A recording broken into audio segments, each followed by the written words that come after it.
Ya, mengenai perseteruan kasus Denada dengan anaknya, Resa, ini ada pertanyaan. Pertama, soal akhirnya Denada sudah akui Resa sebagai anak kandungnya, bagaimana sebagai pakar hukum melihat ini?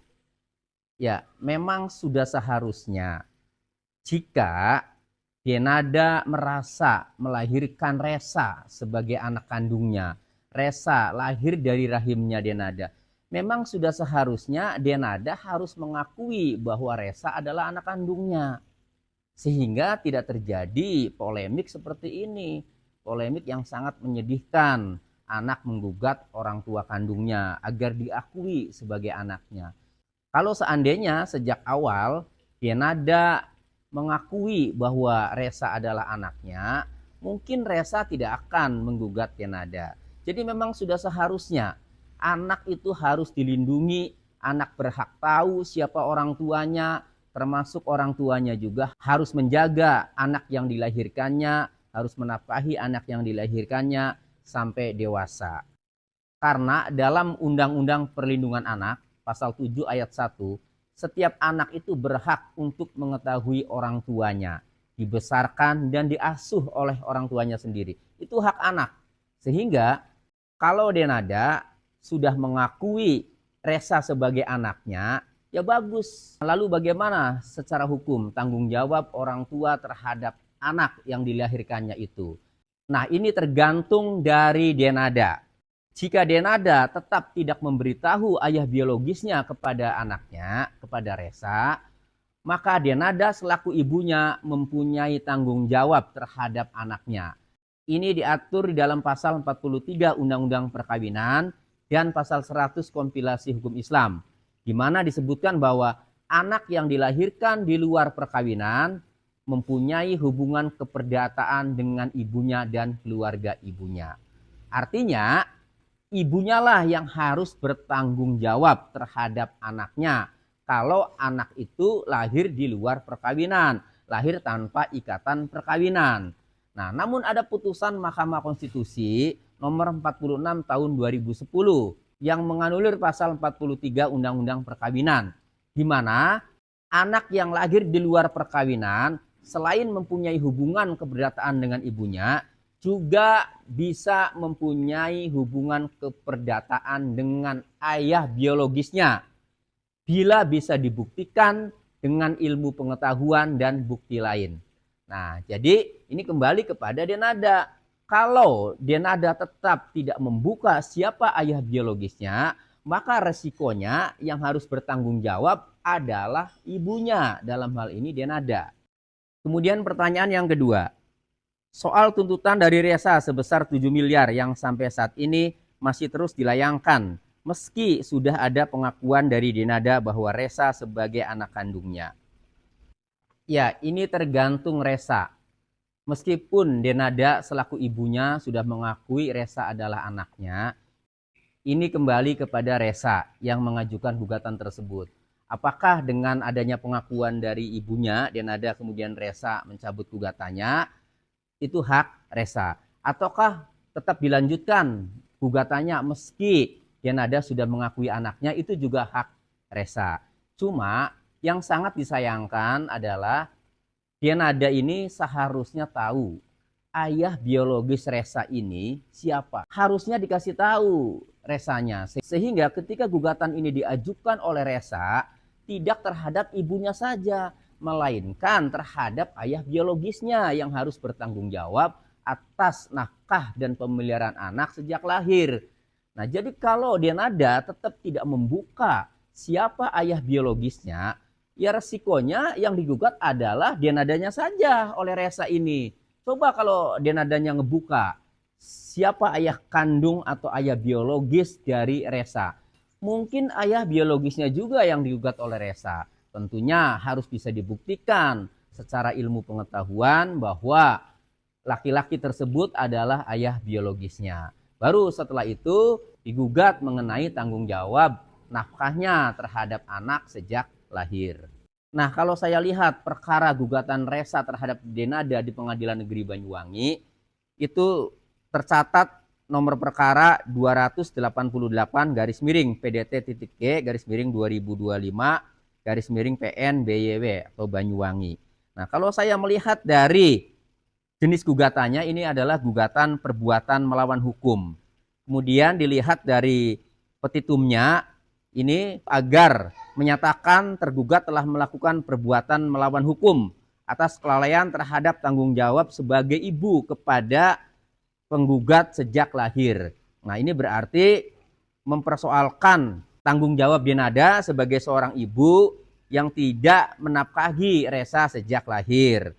Kemudian petitum selanjutnya agar menetapkan bahwa penggugat Alresa Rizky Rosano adalah anak kandung saat tergugat. Nah, kalau saya lihat dari petitumnya mengenai tanggung jawab ibu yang tidak menafkahi anak sejak lahir dan ditetapkan Resa adalah anak kandungnya tergugat atau Denada, maka saya melihatnya perkara ini ranahnya pengadilan agama, bukan pengadilan negeri. Jadi meski dikemas dengan gugatan perbuatan melawan hukum, karena petitumnya tuntutannya adalah mengenai asal-usul anak dan mengenai nafkah anak, maka yang berwenang untuk memeriksa dan memutus perkara ini adalah pengadilan agama, bukan pengadilan negeri. Mengenai gugatan asal-usul anak atau nafkah anak itu harus diajukan di pengadilan agama, bukan di pengadilan negeri. Dasar hukumnya itu diatur di dalam pasal 103 kompilasi hukum Islam. Di mana pada ayat 1 disebutkan, asal-usul seorang anak hanya dapat dibuktikan dengan akta kelahiran atau alat bukti lainnya. Kemudian ayat 2-nya, bila akta kelahiran sebagai alat buktinya tersebut tidak ada, maka pengadilan agama dapat mengeluarkan penetapan tentang asal-usul seorang anak setelah mengadakan pemeriksaan yang teliti berdasarkan bukti-bukti yang sah. Kemudian ayat 3-nya, atas dasar ketetapan pengadilan agama tersebut pada ayat 2, maka instansi pencatatan kelahiran yang ada dalam daerah hukum pengadilan agama tersebut mengeluarkan akta kelahiran bagi anak yang bersangkutan. Nah, jadi kalau Resa tidak mempunyai akta kelahiran yang ada nama Denada selaku ibunya, maka ini bisa diurus di pengadilan agama, bisa diajukan di pengadilan agama mengenai penetapan asal-usul anak. Jika dapat dibuktikan, Denadanya mengakui bahwa dia adalah anaknya, maka pasti ditetapkan bahwa Resa adalah anak kandungnya. Apalagi seandainya Denada membuka dalam jawabannya itu atau dalam permohonannya itu membuka bahwa ada laki-laki yang bernama si X yang merupakan ayah biologisnya. Kalau ayah biologisnya itu sudah diketahui, maka ayah biologisnya juga ikut jadi termohon juga, jadi pihak juga di dalam permohonan penetapan asal-usul anak. Sehingga nanti akan ditetapkan bahwa ibu kandungnya adalah Denada dan Mr. X adalah ayah kandungnya atau ayah biologisnya. Baru setelah itu kemudian petitum selanjutnya itu meminta tanggung jawab baik ibunya atau ayahnya. Nanti akan ditentukan oleh hakim siapa yang harus bertanggung jawab secara nafkah kepada Resa sebagai anaknya. Nah, mengenai gugatan nafkah anak atau pemeliharaan anak harus diajukan ke pengadilan agama. Dasar hukumnya juga diatur di pasal 156 kompilasi hukum Islam, di mana disebutkan bahwa bila mana terjadi perselisihan mengenai hadonah dan nafkah anak, maka pengadilan agamalah yang akan memberikan putusannya. Nah, itu artinya pengadilan agamalah yang berwenang untuk memeriksa dan memutus perkara mengenai asal-usul anak dan nafkah anak atau hadonah atau biaya pemeliharaan anak. Nah, jadi terkait gugatan Resa terhadap Denada di Pengadilan Negeri Banyuwangi, berdasarkan dasar hukum tadi, sepanjang petitumnya mengenai asal-usul anak dan nafkah anak, maka Pengadilan Negeri Banyuwangi tidak berwenang untuk memeriksa dan mengadili perkara tersebut. Yang berwenang adalah pengadilan agama. Sehingga kalau saran saya masih mending di pengadilan negeri itu gugatannya dicabut dulu, kemudian dipindahkan ke pengadilan agama untuk mengajukan permohonan mengenai asal-usul anak dan nafkah anak. Kalau gugatan itu tidak dicabut atau tetap dilanjutkan, maka resikonya gugatan itu bisa saja nanti tidak dapat diterima atau di-NO. Karena pengadilan negeri tidak berwenang untuk memeriksa dan memutus perkara terkait dengan asal-usul anak dan nafkah anak. Pertanyaan ketiga, pihak Denada akan menuntut pihak-pihak yang menyebutkan kalau Denada memiliki 3 anak. Bisa dituntut pakai pasal apa? Ya, seandainya ada yang mengatakan Denada mempunyai 3 anak, sementara Denada tidak merasa memiliki 3 anak misalnya, ya, maka kalau mau dituntut atau tidak, kita harus lihat dulu pasal yang mungkin bisa diterapkan.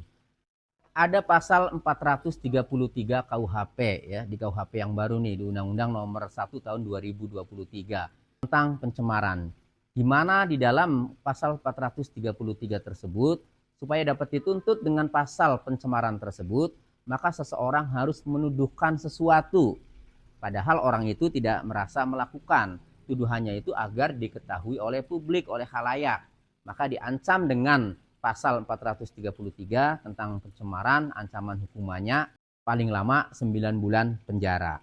Kalau pencemaran itu di mana akibat tuduhan tersebut korban menjadi malu. Kalau akibat kalimat yang mengatakan Denada memiliki 3 orang anak ini kemudian Denada merasa menjadi malu, ya boleh saja dicoba untuk dilaporkan ke kepolisian, yaitu dengan pasal 433 KUHP tentang pencemaran, atau jika dilakukan di media sosial dengan pasal 27A Undang-Undang ITE tentang pencemaran secara elektronik.